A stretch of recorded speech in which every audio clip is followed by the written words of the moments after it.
Hey guys, today I'm going to show you how to very simply create blaster shots in your stop motions. I do these in all sorts of stop motions. It's super helpful, so let's get into it.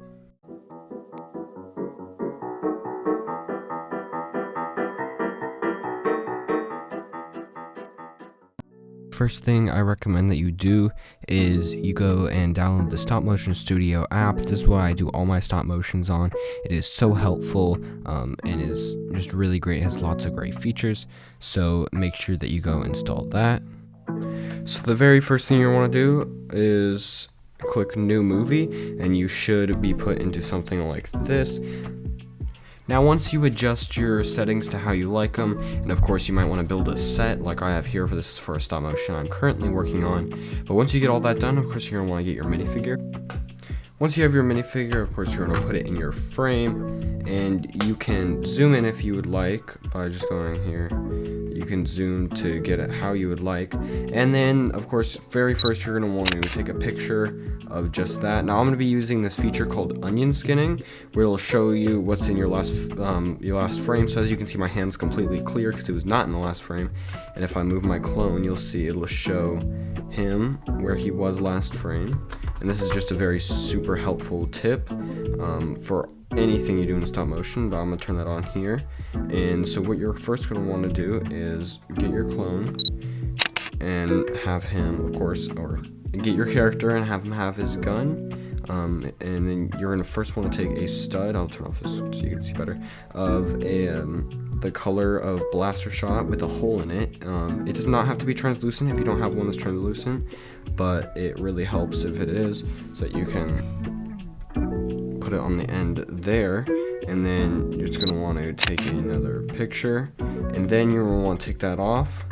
If you have this piece right here from, I think this came in some Chima sets, it's this little like crystal piece. This is really helpful. You can use any other really crystal looking piece, or even just a brick like this would work, or a cylinder piece. But what you're going to want to do is you're going to take the stud from before and put it on the bottom just like that, so it's able to attach here.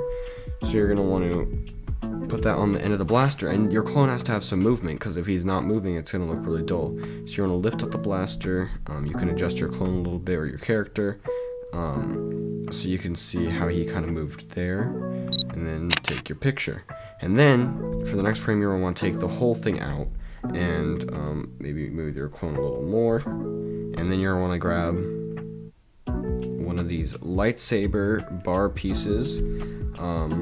Of course, if you have Star Wars sets, you're going to have plenty of these laying around, and do it in the same color. And now if you're doing a stop motion where it's a lot more zoomed in, you can just hold it out of frame, but it will make a shadow.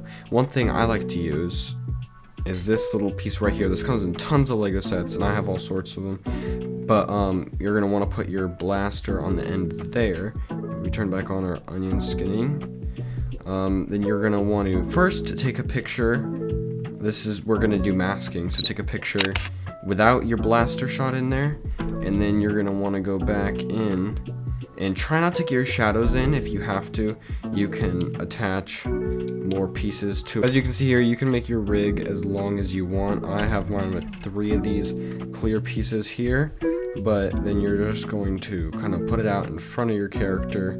Now this might not be the best example because mine's a little hard to see in the background because of that kind of force field shield we got there. You just want to take your picture there, and we'll go and mask that later. And then also adjust your clone, maybe it's coming back down, or your character from after shooting, and then take another picture without the blast in the frame, and then hold it just out of frame like that. So again, it totally depends on if you're really close up like this to your clone, and focus in a little more. If really close in like that, you will only need to do like that with it coming out, and you won't even need to do any masking. But if you have a much wider shot, like that, if you have a huge wide shot, you're gonna have to move it multiple times with multiple frames. Now you can do this with a lot of different clones all laid out, or different characters all laid out around here, and have them shoot. That is a little more, you have to be a little more experienced to kind of do that, because you have to be focusing on multiple characters at a time. Another thing is having the enemy in frame where they're actually hitting it. But that could be a whole nother tutorial if you guys would like to see that. But that's pretty much what you need to do. Really quick, I'm going to show you how masking works. So if we go back into our frames, you can see here, he adjusts, and then he shoots, and then there's one without the shot, and then one with. So we're going to go to the one with, and we're going to go in, you can adjust the size of your eraser, and we're just going to go through, and we can just erase all of that stuff. Make sure that you get all the way up to the end of the blaster shot, just like that. And also, if there is a shadow, just like here, you can go ahead and erase that. And there you can see we've got our blaster shot floating there. Again, this might have been a bad example because it kind of blends in with the background, but you can definitely see it there. Then you just want to go back and delete that shot with the blaster without it. You can see boom, and then here actually you can see, since I was holding it out of frame, there's no masking to be on, but I'm still going to mask to get rid of the shadow, because if you look down here, you can see there's a little bit of a shadow. It's a little hard to see, but if we go ahead and just erase that shadow, now it totally looks like the blaster bolt is just floating. And of course, go back and delete that, and then you should have a completely smooth blast. Another thing is, if you want to go over here, you can adjust your FPS.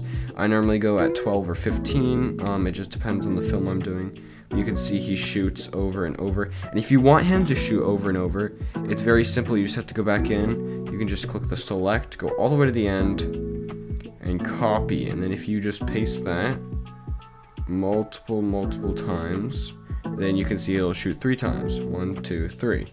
And you can just keep doing that. Again, if he is shooting multiple times, you might want to do a couple different shots because it will get really repetitive. But that's just a very simple tutorial on how to make blasters shoot. Of course, you can do this in any color. It does not have to be blue. It does not have to be the clone trooper. But I do use this in a lot of my brick films, and it really comes in handy. So I hope you guys did enjoy this tutorial, and I hope you guys found it useful. Don't forget to like and subscribe if you want to see some more tutorials, and if there's some things that you guys would like to see tutorials on, leave them down in the comments, and I'll make sure to make a video on them too.